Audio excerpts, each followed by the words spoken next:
Good morning of all of you. Thank you. आज हम लोग बच्चों 10th क्लास का आज क्लास हम एसएसटी के तहत संसाधन और विकास चैप्टर से बात करेंगे। आपको जो समझ में आएगा, वीडियो अच्छा लगेगा तो लाइक करेंगे, सब्सक्राइब कर दीजिएगा और उसके बाद आप इससे ज़्यादा से ज़्यादा लाभान्वित होंगे। सबसे पहला शब्द है इसमें संसाधन और विकास। चलिए, एक दूसरे के दोनों पर्याय हैं, संसाधन और विकास। विकास बिना संसाधन के संभव नहीं है और संसाधनों के विकास के बिना आर्थिक क्रियाकलाप का हम अस्तित्व नहीं देख सकते हैं।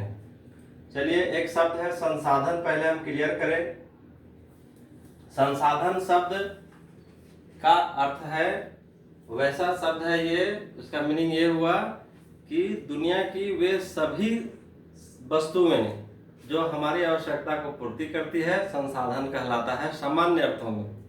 अगर हम इसको ज्योग्राफी के अर्थों में, भूगोल की भाषा में कहें तो संसाधन का अभिप्राय भौतिक वस्तुओं के साथ भौतिक पर्यावरण में उपलब्ध सभी वस्तुएं जो प्रौद्योगिकी रूप से, जिसमें प्रौद्योगिकी शामिल हो, मानवीय श्रम शामिल हो एवं सांस्कृतिक रूप से उसकी मान्यता प्राप्त हो। चलिए, थोड़ा सा कॉम्प्लिकेटेड लग रहा होगा आप लोगों को बच्चों, हम इसको और क्लियर करते हैं। भौतिक पर्यावरण में उपलब्ध सभी वस्तुएं, यानी संसाधन शब्द के 3 घटक हैं और आप एक ट्रायंगल यहाँ पर देख रहे होंगे। इस त्रिभुज में भौतिक पर्यावरण, प्रौद्योगिकी एवं संस्थाएं, जिसके बीच में केंद्र में मानव है। यानी आप समझ लीजिए कि संसाधन का सबसे केंद्र बिंदु मानव है। मानव के बिना कोई संसाधन की हम कल्पना नहीं कर सकते हैं। इस संदर्भ में कई भूगोलवेताओं ने कई अपने अपने विचार दिए हैं। किसी ने मानव को केंद्र माना है, किसी ने संसाधन और प्रकृति को केंद्र में रखा है, किसी ने दोनों को समन्वय बनाए रखने की बात की है। चलिए, उच्च कक्षा की बात हम बाद में करेंगे, उच्च कक्षाओं में आप पढ़ेंगे। अभी हम बात करेंगे संसाधन। आप किताब में भी देख सकते हैं, आपके पाठ्य पुस्तक जो एनसीईआरटी द्वारा मान्यता प्राप्त है, जो एनसीईआरटी की किताबें हैं, उसमें आपको स्पष्ट क्लियर किया हुआ है और उसी के आधार पर हम आपसे बात कर रहे हैं। तो चलिए देखते हैं भौतिक पर्यावरण का मीनिंग क्या है। आपके चारों ओर उपलब्ध सभी जैव और अजैव जितने सारे पदार्थ हैं, उन सबको सम्मिलित रूप में हम भौतिक पर्यावरण कह सकते हैं। इसके अंतर्गत पहाड़, जीव, वनस्पतियां सभी आते हैं, बालू, मिट्टी, हवा, पानी, ये सब। तो उन सबको कहीं न कहीं से हम संसाधन के रूप में उपयोग करते हैं। उदाहरण के लिए, जैसे अगर नदी में बालू पड़ा हुआ है तो उसकी संसाधनता उस नदी में कम है, लेकिन उसमें जैसे ही ट्रैक्टर से उठा करके हम अपने घरों तक बिल्डिंग निर्माण के लिए ले आते हैं तो उसकी संसाधनता बढ़ जाती है।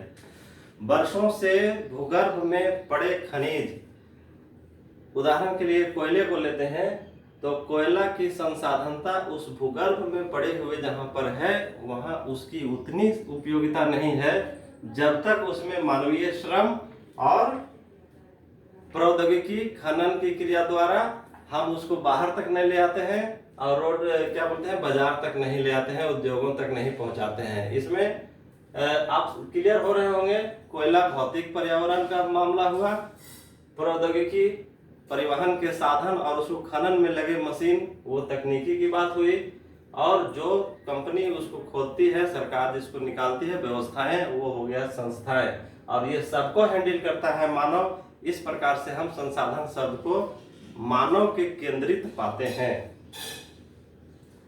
आइए, उत्पत्ति के आधार पर संसाधनों को कई प्रकार में बांटा गया है, कई वर्गों में बांटा गया है। कई आधार पर हम उत्पत्ति के आधार पर देखते हैं जैव और अजैव संसाधन।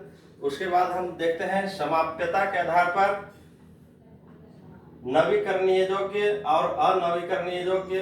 स्वामित्व के आधार पर व्यक्तिगत, सामुदायिक, राष्ट्रीय और अंतर्राष्ट्रीय।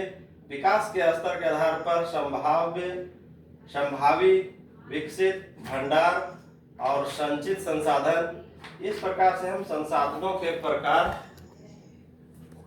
संसाधनों के प्रकार पर हम बाद में चर्चा करेंगे। अभी केवल संसाधन की हम बात करेंगे। फिर से हम इसको एक ब्रीफ करते हैं संक्षेप में। हमारे पृथ्वी पर पाए जाने वाली सभी भौतिक पदार्थ जिनसे हमारी आवश्यकताएं की पूर्ति होती है, संसाधन कहलाते हैं। उन भौतिक पदार्थों में जिसमें मानव श्रम एवं तकनीकी जुड़ जाता है, तकनीकी के सहयोग से हम उसको और बेहतर उपयोगी बनाते हैं, और जिसकी सांस्कृतिक रूप से कई संस्थाओं द्वारा मान्यता प्राप्त होती है, उन सभी वस्तुओं को हम संसाधन कहते हैं। संसाधनों के कई प्रकार हैं और उसमें मानव केंद्रित है। पूरे संसाधन के बीच में चारों तरफ से मानव उसका मुख्य संसाधन है, इसलिए कहेंगे कि मानव एक संसाधन है। धन्यवाद।